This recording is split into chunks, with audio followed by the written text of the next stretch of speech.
I'm talking about. They're just not fun lesbians. I don't care how homophobic you are. If you're having a dinner party and a flamboyant gay man shows up, you get kind of excited. You're like, oh, excellent, a gay guy. Strap yourself in. This is going to be fun. But if a lesbian shows up, you're like, ah, fuck me. All I wanted to do was relax and play Pictionary. Ah, she's drawing something political. You can't even point them out. And they've got to be the most obvious people in the fucking world. If you meet two dykes and go, excuse me, are you lesbians? They get fucking angry at you. But not gay guys. You meet gay guys and go, excuse me, are you gay guys? And they go, guilty, because gay guys fucking love being gay. The word gay comes from happy. They like fucking men in the ass so much, they've called it happy.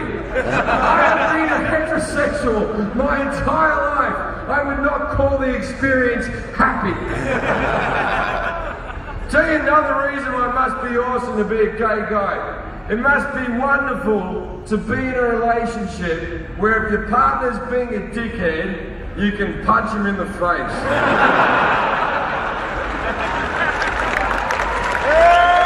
Hasn't that got to give your relationship a whole new dimension? I can't tell you the amount of arguments I've had with women that could have been solved a lot quicker with a punch to the head. While I'm on the subject of domestic violence, it's a horrible thing, of course it is, and but have you ever met a woman who thinks she's unlucky with men, and she's like, I've always been unlucky with men, I've been married 4 times, and all my husbands beat me? And you're like, really? They all beat you. 1, 2, 3, fucking 4. They all beat you. Someone doesn't know when to shut the fuck up. I'm a tolerant man. I'll give anyone 3, but 4,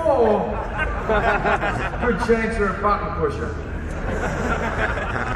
Now I live in America now. I lived out in the UK for about 8, 9 years. I'm obviously Australian. I do a lot of gigs out in Iraq and Afghanistan, entertain the troops. I've been out there I did it for money.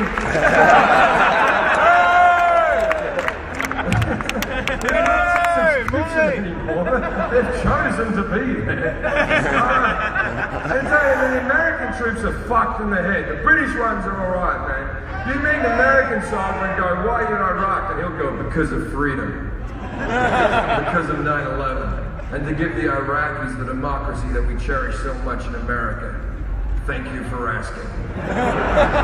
You meet a British soldier and go, why are you in Iraq? And he'll go, didn't do good at school.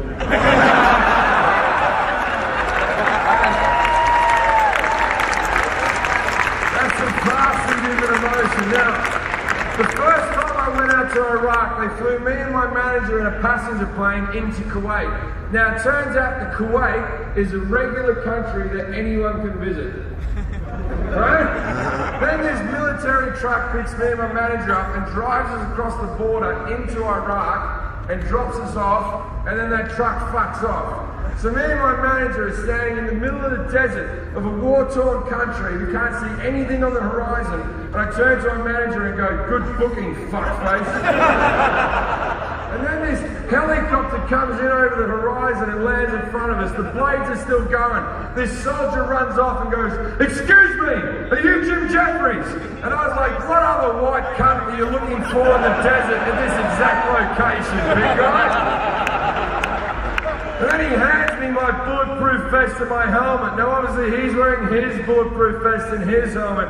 His are camouflaged, mine, blue. And I said, why do I have a blue vest and helmet? He said, that's so the enemy know you're a civilian. I'm like, does the enemy give a shit? That's my main concern. Because I've never been a sniper. But every time I got off the helicopter, I was surrounded by soldiers protecting me. If I was a sniper, I'd be like, the cut in blue looks important, right? So we got in the helicopter, right?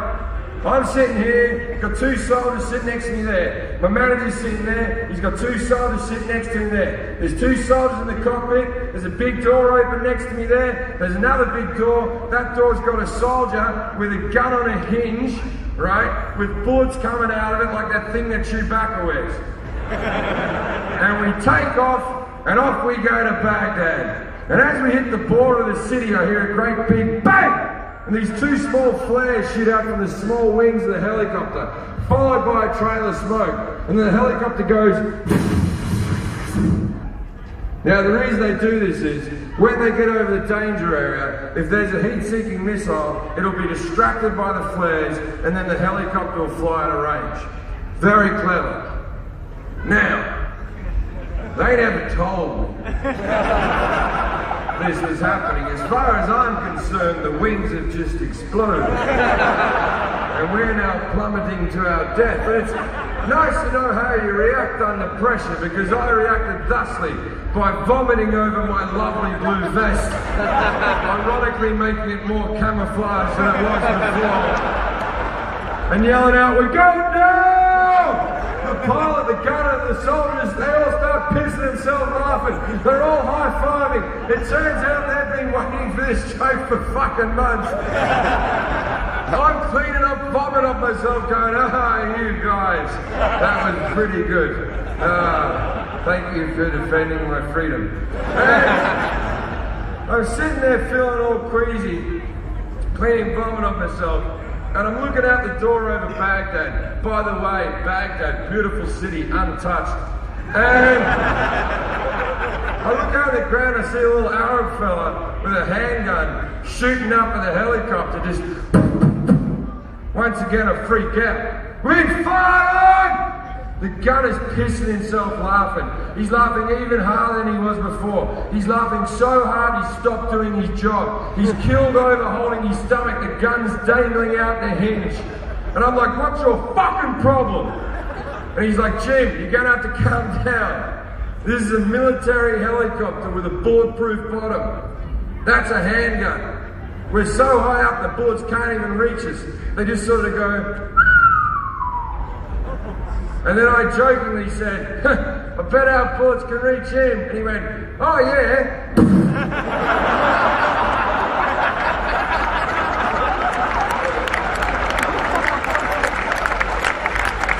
And the little cunt died.